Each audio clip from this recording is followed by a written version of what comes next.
उसको समझने के लिए हम लोग ऐसे समझें, अपने जीवन को देखते हैं यदि, तो मुख्यतः हमें अपने पास में 3 उपकरण हमें दिखाई देते हैं। एक शरीर, दूसरा मन और तीसरी बुद्धि। थोड़ा सा समझिए हम लोग कि शरीर क्या है, मन क्या है और फिर बुद्धि क्या है। हमें लगता है कि शरीर के बारे में हमें बहुत कुछ पता है। जो हमारा आकार है, जो बाहर से स्थूल रूप से दिखाई देता है, उसे हम शरीर कहते हैं। शरीर समझिए कि एक आवास गृह है, एक घर है जहां आप रहते हैं। अर्थात आप शरीर नहीं है, आप शरीर के स्वामी हैं। शरीर के अंदर आपका निवास है। और ये बहुत सहज है, बहुत ज़्यादा इसमें तर्कशीलता की, लॉजिक की ज़रूरत नहीं है। यदि आपकी एक अंगुली काट दी जाए तो भी आप हैं, आपका पैर काट दिया जाए तब भी आप हैं। कभी कभी तो ऐसा है कि आपकी बुद्धि को यदि कुंद कर दिया जाए, आपको कोमा में डाल दिया जाए, तब भी आप हैं। अर्थात कि आपके शरीर के चले जाने से आप नष्ट हो जाते हैं, ऐसा नहीं हो रहा है। ये प्रत्यक्ष दिखाई देता है हमें। तो ये एक आवास गृह है जहां आपका निवास है। यह एक काउंटर है जहां से आप व्यवहार कर रहे हैं जगत के साथ में। जैसे हम लोग बैंक में जाते हैं तो काउंटर के उस तरफ कुछ लोग बैठे रहते हैं और हम काउंटर के इस तरफ रहते हैं, तो उनको हम पैसा दिए जमा करने के लिए, चेक दिए पैसा निकालने के लिए। तो ये जो काउंटर है, ये एक प्रकार का जड़ स्थिति है। वो अपने आप कुछ नहीं करता। उसके उस तरफ जो बैठा हुआ व्यक्ति है, जो आपके साथ व्यवहार करता है, वो काउंटर के अंदर बैठा हुआ आपसे व्यवहार करने के लिए। ठीक उसी प्रकार उदाहरण के लिए इस पूरे शरीर के अंदर आप बैठे हुए हैं बाहरी जगत के साथ अब व्यवहार करने के लिए। लेकिन शरीर इतना ही है ये नहीं मत।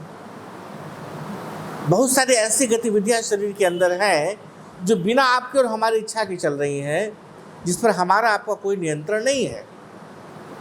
जैसे सांसों का चलना, हृदय का धड़कना, शोणित कणों का, रक्त कणों का पूरे शरीर में प्रवाह, सांस का आवागमन, ये सारी जो वस्तुएं हैं, ये सारी जो क्रियाकलाप है आपके शरीर की, ये नॉन वॉलंटरी मूवमेंट, वो स्वाभाविक रूप से, प्राकृतिक रूप से आपके अंदर हो रही है। तो फिर शरीर का एक अलग अपना विज्ञान है। अर्थात शरीर ये स्वतंत्र रूप से देखा जाए तो कैसे कार्य करता है शरीर, इसका एक बिल्कुल अलग विज्ञान है, जिसको आप भी समझते हैं, जानते हैं जब आप वैज्ञानिक किताबों को पढ़ते हैं या ऐसे वैज्ञानिकों को पढ़ते हैं जिसने शरीर विज्ञान के ऊपर शोध किया है।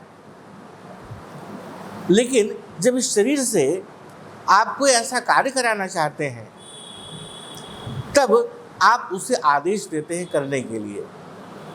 अर्थात शरीर को जब आप आदेश देते हैं करने के लिए, तो ये आदेश देने वाला आपका मस्तिष्क है।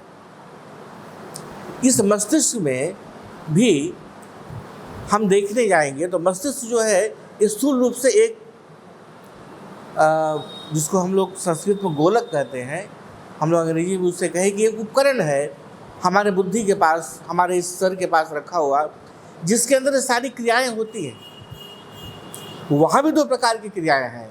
एक ऐसी क्रियाएं हैं जिसके ऊपर हमारा आपका नियंत्रण नहीं है, वो स्वाभाविक रूप से घटित हो रही है। जैसे हमारे शरीर में कहाँ क्या जाना है, कहाँ क्या काम होना है, वो सब कुछ वहाँ ऑटोमेटिकली हो रहा है, जो शरीर विज्ञान है उसके तहत, जो आपकी और हमारे जाने बिना हो रहा है, जिसके लिए हम उसको आदेश नहीं दे रहे, वो स्वाभाविकता हो रहा, प्राकृतिक है। वो हम उसके साथ ही जन्म लिए हैं।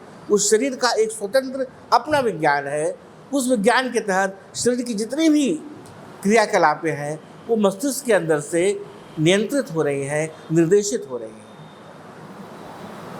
लेकिन जब हम इस शरीर से कुछ ऐसा कार्य करना चाहते हैं जो कि हमारे अनुसार एक स्वतंत्र कार्य है, अर्थात हम अपने मन के अनुकूल इस शरीर से जब कोई कार्य करवाना चाहते हैं, जो कि स्वाभाविक और प्राकृतिक नहीं है, जो शरीर विज्ञान से संबंधित नहीं है। जैसे हमारा फेफड़ा धड़क रहा है, इसके लिए हमें आदेश देने की जरूरत नहीं है, वो प्राकृतिक है। जैसे कि हमारे बड़ी या छोटी आंत में कैसे पाचन क्रिया होगी, इसके लिए हमें आदेश देने की जरूरत नहीं है। वो मस्तिष्क अपना कार्य कर रहा है या मस्तिष्क कार्य नहीं भी कर रहा, तो कोई ऐसी उसके अंदर में एक ऐसा कोई विज्ञान है, ऐसा कोई नियम है जो बायोलॉजिकल लॉ है, उसके तहत वो कार्य कर रहा है। रीढ़ की हड्डी कैसे काम करेगी, इसके लिए जो स्नायु तंत्र जाके हमारे मस्तिष्क में मिलता है, वो विशेष रूप से उसे आज्ञा दे रहा है, वो कार्य हो रहा है। उस पर हमारा कोई अधिकार नहीं है कि हम अपने व्यक्तिगत कारणों से कोई अपेक्षा करें उससे कि तुम ये नहीं ये करो। वो प्राकृतिक है। जहाँ तक वो प्राकृतिक है, वो एक अलग विज्ञान है।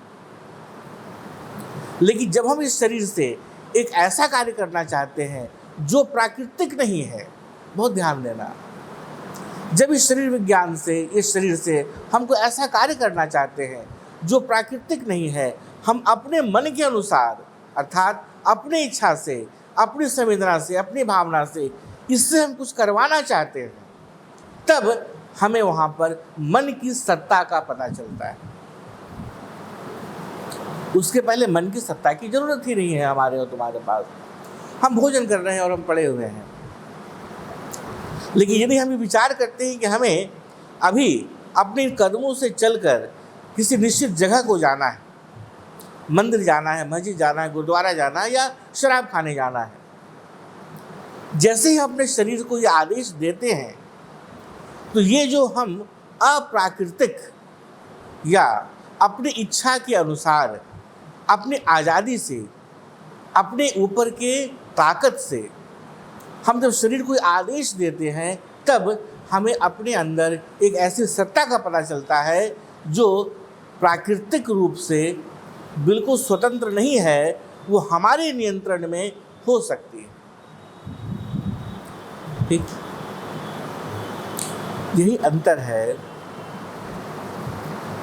जैसे ही हम इस प्रकार से देखते हैं अपने पूरे वजूद को, तो हम पाते हैं कि हमारे अंदर भी दो विशेष प्रकार का अस्तित्व एक साथ गतिमान है, एक साथ उपस्थित है। एक ऐसा अस्तित्व है जिसके ऊपर हमारा कोई नियंत्रण नहीं है, चाहे वो विश्व का सबसे दुष्टम आदमी हो या वो स्वयं एक रियलाइज सोल हो, बुद्धा हो, मोहम्मद हो, क्राइस्ट हो, कृष्ण हो, लाओ त्से हो, कन्फ्यूशियस हो, महावीर हो, कोई भी हो।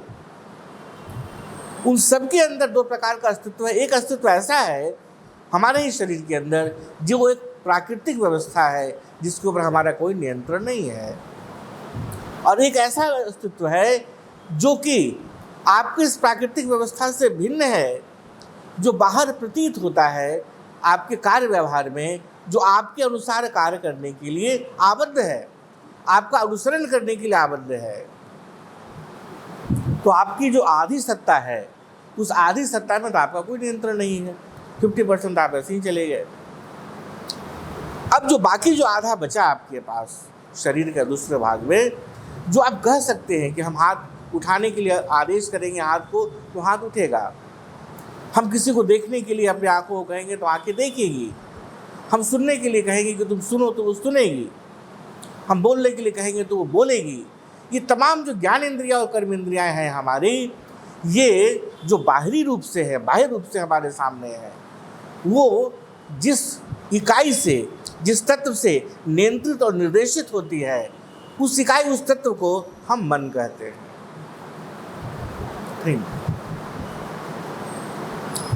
जिस ब्रेन से हमारे शरीर की प्राकृतिक व्यवस्थाएं नियंत्रित होती है, जो ऑटोमेटिकली वर्क करती है, आपके पास मन रहे न रहे, बुद्धि रहे न रहे, यदि आप कोमा में चले गए हैं तो भी आपका ये मस्तिष्क काम करता है। जो बायोलॉजिकल ऑर्गन है आपके मस्तिष्क के अंदर में, हम उसकी बात नहीं कर रहे।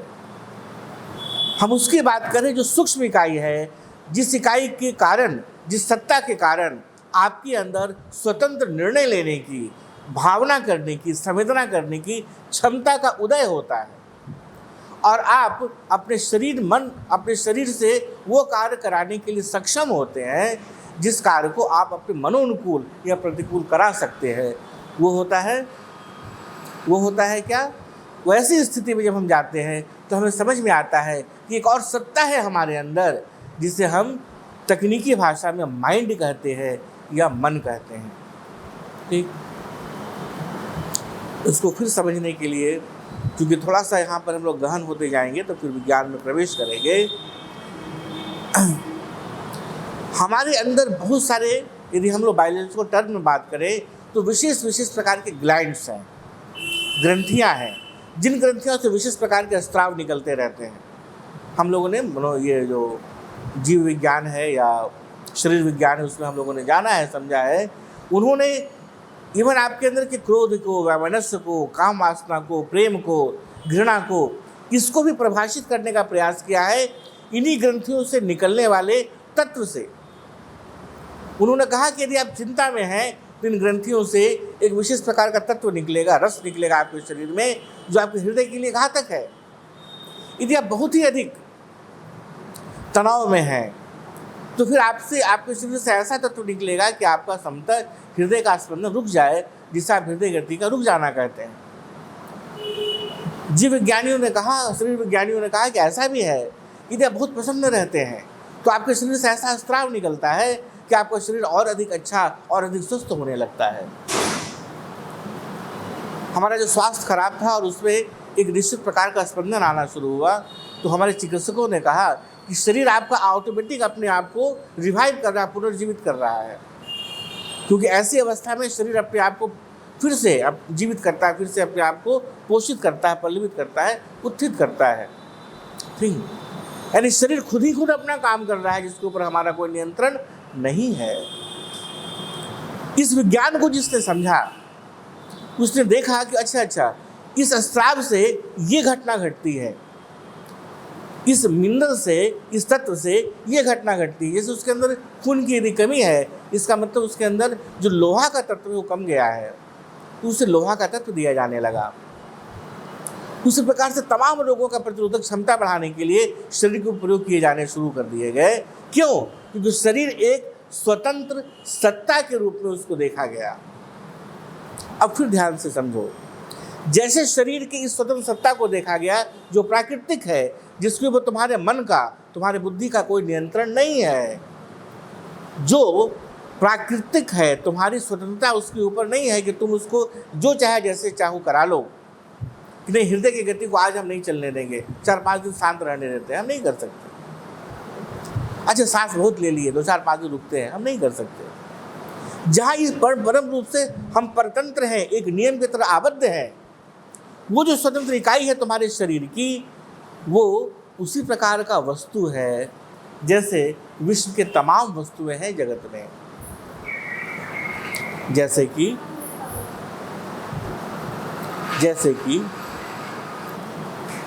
हम एक छोटे से हाइड्रोजन अणु के ऊपर प्रयोग करते हैं, तो हाइड्रोजन का जो अणु है उसका एक अलग, बिल्कुल अलग विज्ञान है।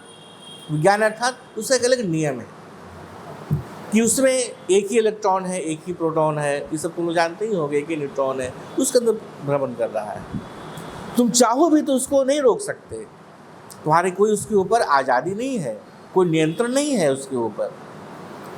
जैसे पृथ्वी घूम रही है पूरे की पूरे सूर्य के चारों तरफ, ये एक नियम है जिसको लोगों ने शोध करके निकाला और समझा।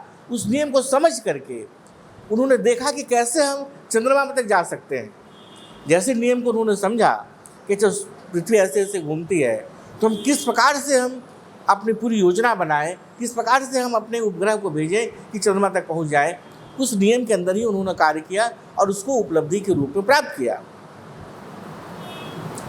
क्योंकि वो स्वतंत्र इकाई है। गुरुत्वाकर्षण कैसे कार्य करता है, लोगों ने उसका रिसर्च करके उसको मैंने प्रयोग किए। ठीक उसी प्रकार वो शरीर तुम्हारा और हमारा, जिसके ऊपर हमारा कोई स्वतंत्र नियंत्रण नहीं हो सकता, उसके नियम को जिसने समझा वो जीव विज्ञानी कहलाए गए या वो शरीर वैज्ञानिक कहलाए, और उन्होंने विश्व को अनेक प्रकार की उपलब्धियां दी। तमाम प्रकार के रोग जो हमारे शरीर में लगते हैं, जिसके ऊपर हमारा कोई नियंत्रण नहीं, उससे कैसे सुधार हो, शरीर के अलग अलग नियम को समझकर उन्होंने उसमें सुधार किए कि कैसे उसका कैंसर ठीक हो, कैसे उसका टीबी ठीक हो, कैसे उसका डायबिटीज़ में हम लोग नियंत्रण रख पाए, इत्यादि बहुत सारे काम होने शुरू हो गए। तो शरीर जो सत्ता है हमारी, जो एक स्वतंत्र इकाई है, उस स्वतंत्र इकाई के ऊपर तुम्हारा और हमारा कोई नियंत्रण नहीं है, वो बस है। जिसे ग्रंथि कहा गया शरीर वैज्ञानिकों के द्वारा, कि उस ग्रंथियों के द्वारा हमारा शरीर काम करता है, जैसे पिट्यूटरी ग्लैंड और बहुत सारे ग्लैंड्स हमारे पूरे शरीर में हैं, जिसके बारे में कहता है कि भाई वो ग्लैंड से हमारा स्राव होता है।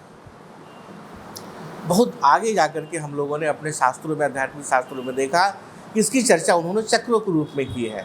वो हम लोग जब वहाँ आएंगे तो उसकी बातें करेंगे।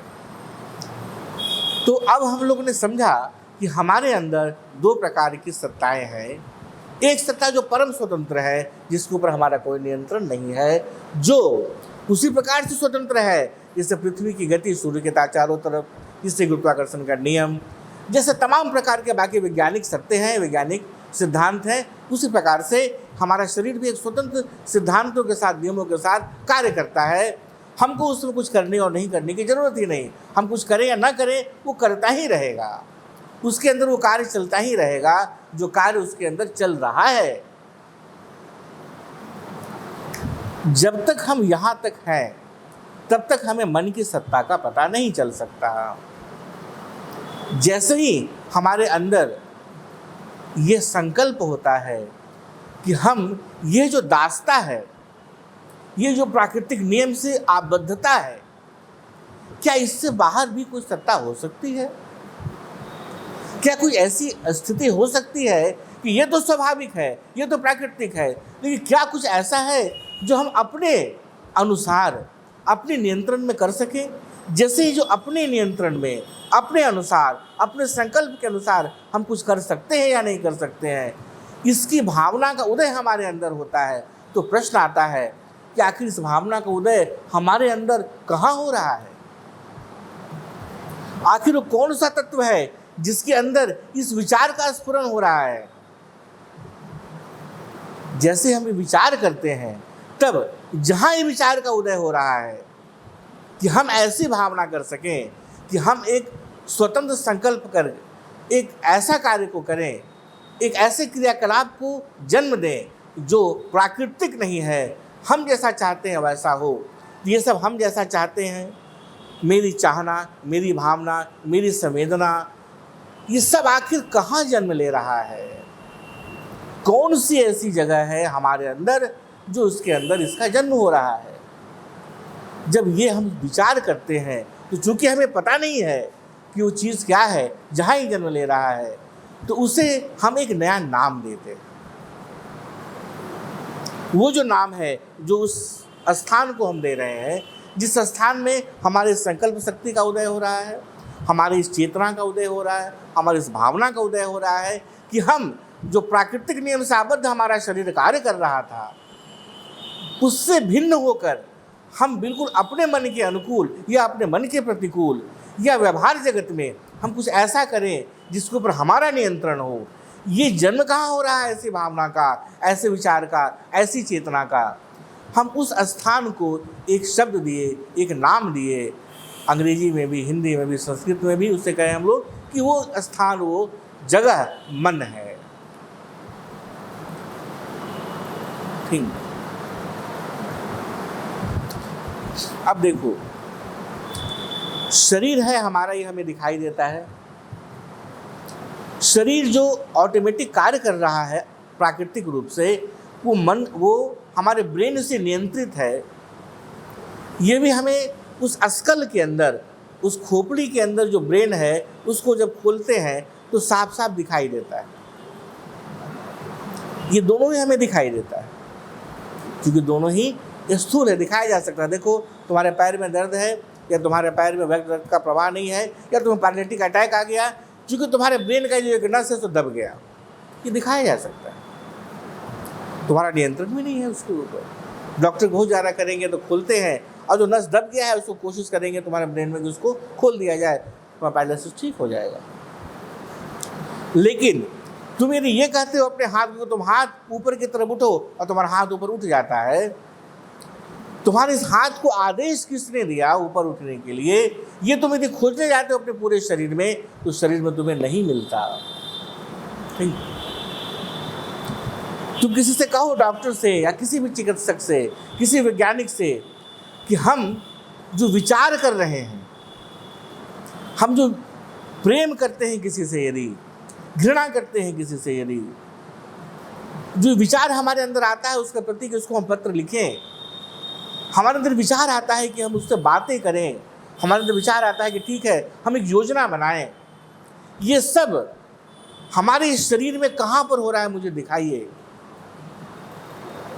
तो तुम्हारा ब्रेन खोलने के बाद तुम्हारे सामने रख भी देगा, तो भी तुम कहो कहाँ है, दिखा तो दो मुझे, मेरा विचार कहाँ है जो उदय हो रहा था हमारे अंदर। तुम्हें वो नहीं दिखा सकते,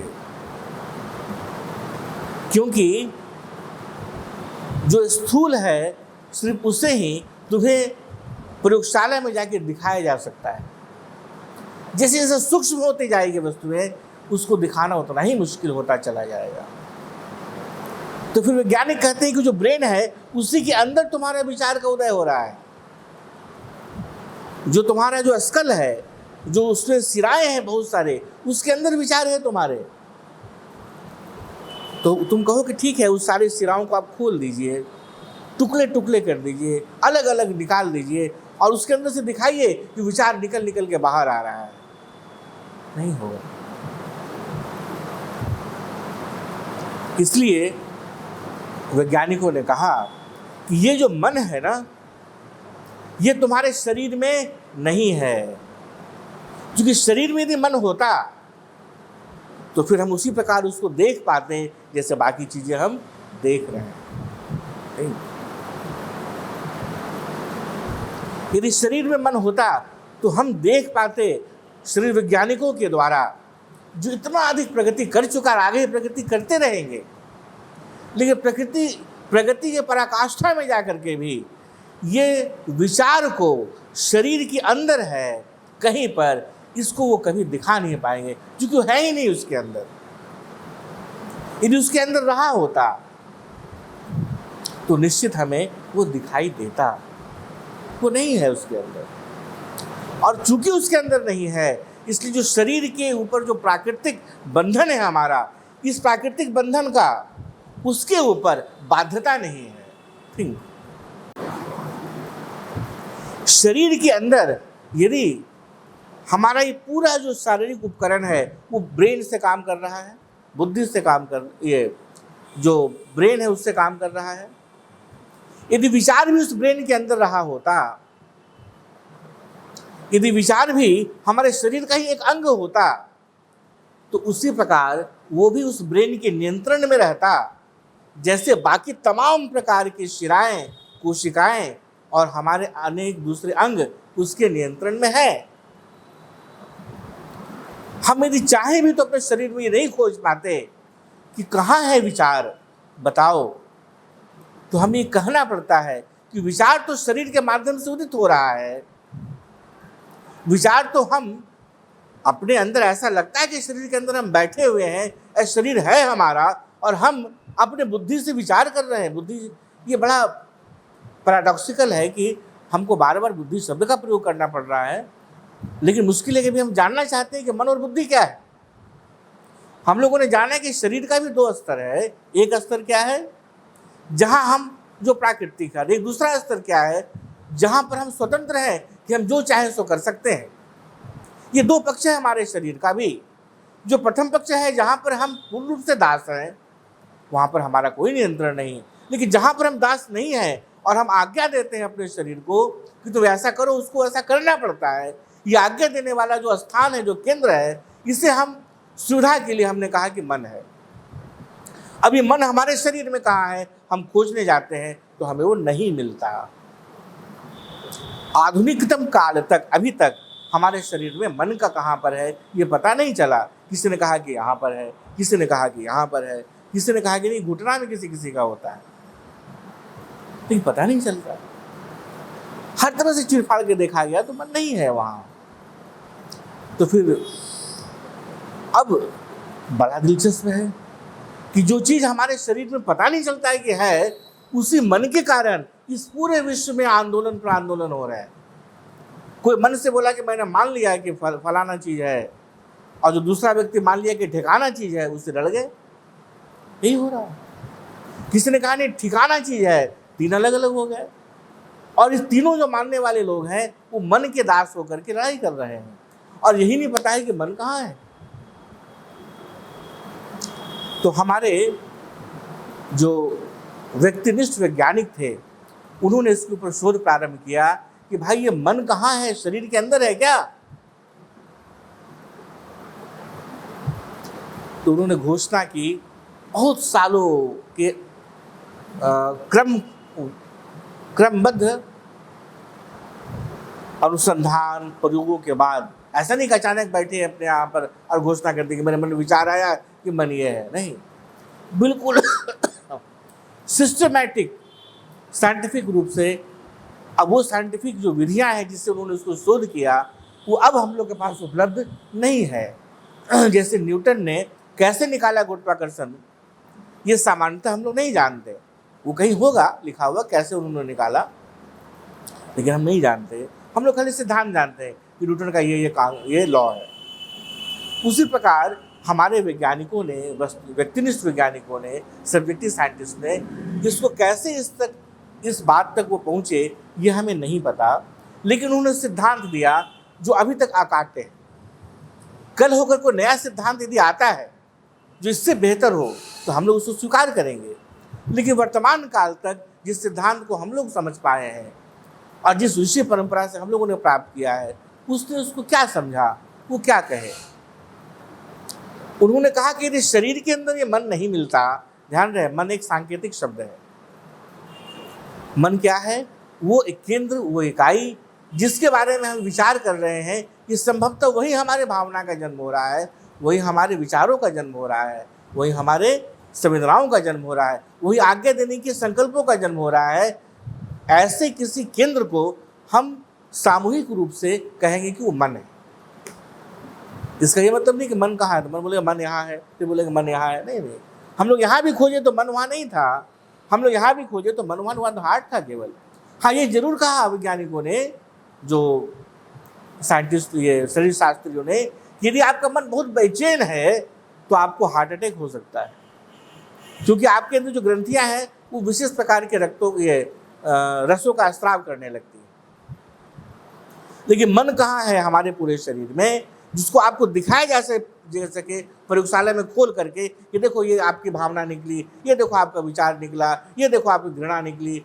ऐसा कहीं हमें मन अपने शरीर में नहीं मिलता। तो हमारे महर्षियों ने अनेक हजारों वर्षों के अनुसंधान के पश्चात सेल्फ टेस्टेड, सोसाइटी टेस्टेड, समष्टिगत अनुसंधान के पश्चात इस बात की घोषणा की कि मन शरीर के अंदर नहीं है, यह आपका उपकरण है।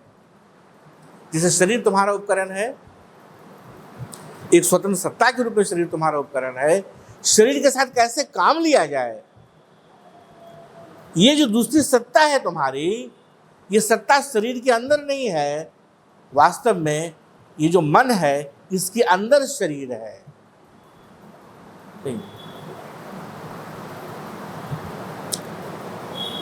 स्वामी सुबोधानंद जी बहुत साल पहले आए थे गया, तो उनसे प्रश्न पूछने के लिए अनेक लोग आए थे। उसमें से एक व्यक्ति आए थे पूछने कि पूरा का पूरा जो आध्यात्मिक शास्त्र उस बात पर प्रारंभ करता है अपनी चर्चा कि हम मन पर कैसे नियंत्रण रखें।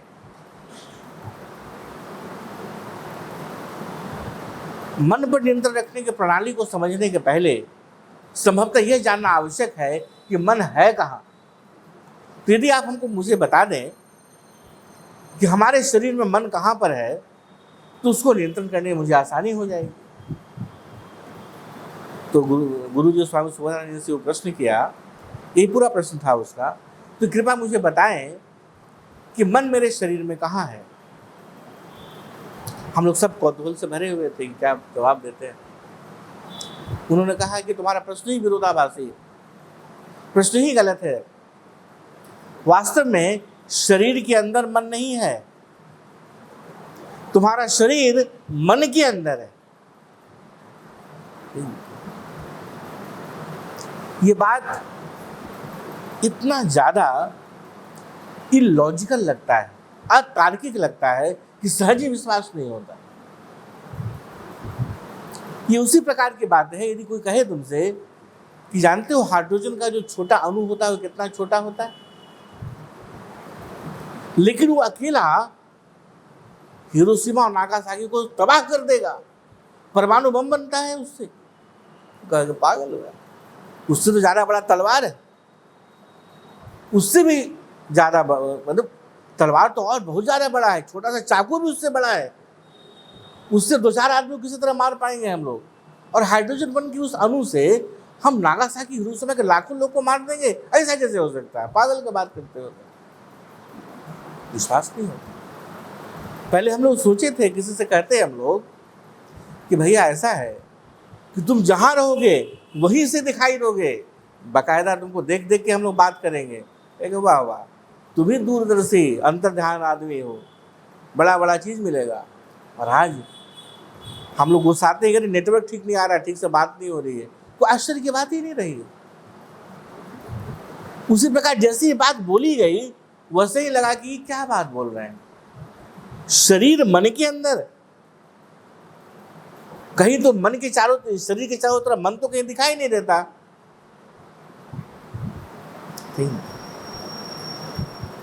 उन्होंने बताया, हमारे महर्षियों ने बताया कि जैसे शरीर तुम्हारी एक इकाई है तुम्हारे बाहरी जगत के साथ व्यवहार करने के लिए, उसी प्रकार मन भी एक स्वतंत्र इकाई है बाहरी जगत में व्यवहार करने के लिए। शरीर तुम्हें दिखाई देता है और मन चूंकि दिखाई नहीं देता तो मन एक माध्यम चुनता है काम करने के लिए, और वो माध्यम तुम्हारा शरीर है।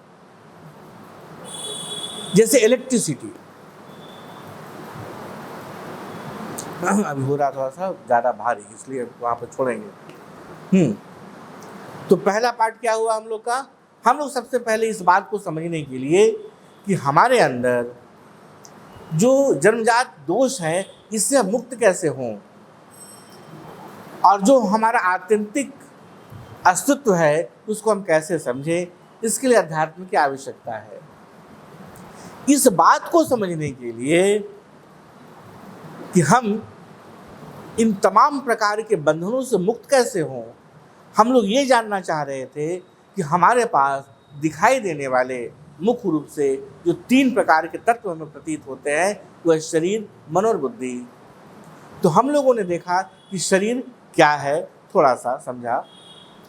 क्या देखा उसमें कि शरीर का भी 2 पक्ष है। एक ऐसा पक्ष है जो हमारे नियंत्रण में नहीं है, और एक ऐसा पक्ष है जिससे हम जो चाहते हैं सो करवाने का प्रयास करते हैं। ये जो चाहता है करवाने के लिए, वो चाहने वाला, वो समझने वाला, वो आदेश देने वाला, वो कौन हो सकता है? उसको हम लोगों ने सांकेतिक शब्द दिया माइंड, मन। ये कहाँ है? जब इसकी तलाश करना शुरू किए तो हमें शरीर के अंदर ये नहीं मिला।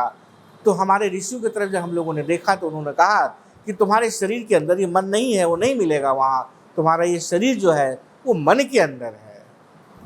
कैसे, और कैसे इस पर विश्वास किया जाए, कैसे इसको तार्किक सही माना जाए, इसके लिए फिर हम लोग देखेंगे कल।